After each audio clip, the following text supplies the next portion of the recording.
Мен сіздерге бул паста менен жууңуздар же бул паста менен жууңуздар дегенден алысмын. Сөзсүз түрдө пастаны алмаштырып жууп туруш керек. Бүгүн үйгө бир айталы Colgate. Сплат 1 айдан кийин, 2 айдан кийин. Менин пастам бар. Менде Parodontax деген паста бар, Sensodyne деген паста бар. Булардын кызматы эмне? Булардын составында атайын курамында жана сиз айтып өткөн бүйлө десналарга кануу процесси деп атпайсызбы? Ошолорду кетире турган составында курамында ошолор кетирүүчү элементтер бар. Ошолор жакшы кетирет. То есть жана канып атканды азайтат.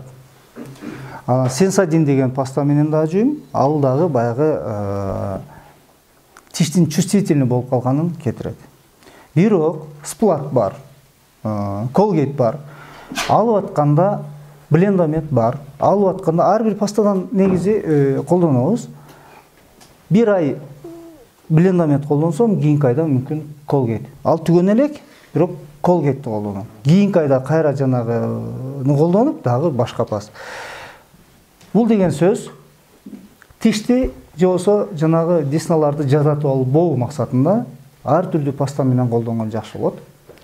Пастаны алып атканда артын карасаңыздар, мына жеринде кичине штрик, кара, жашыл, кызыл, көк штрик коддор болот. Ошону көңүл буруп алып коюңуздар болду. Анан мүмкүн болсо составын окуп коюңуздар.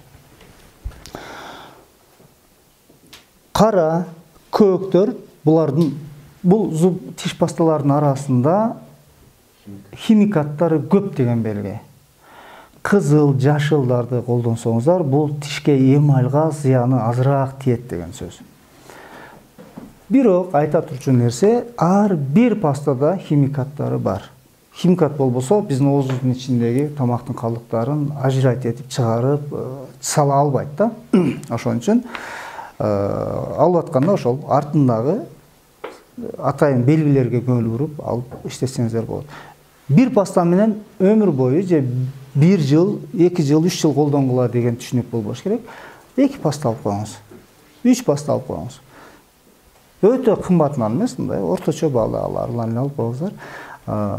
Кээ бир учурда жана базарларда сатып алат. Aquafresh болсо ошол окшогон пасталарды жана жазалмаларын сатып алат. Мен 1-2 жолу ошондойго туура келип калдым.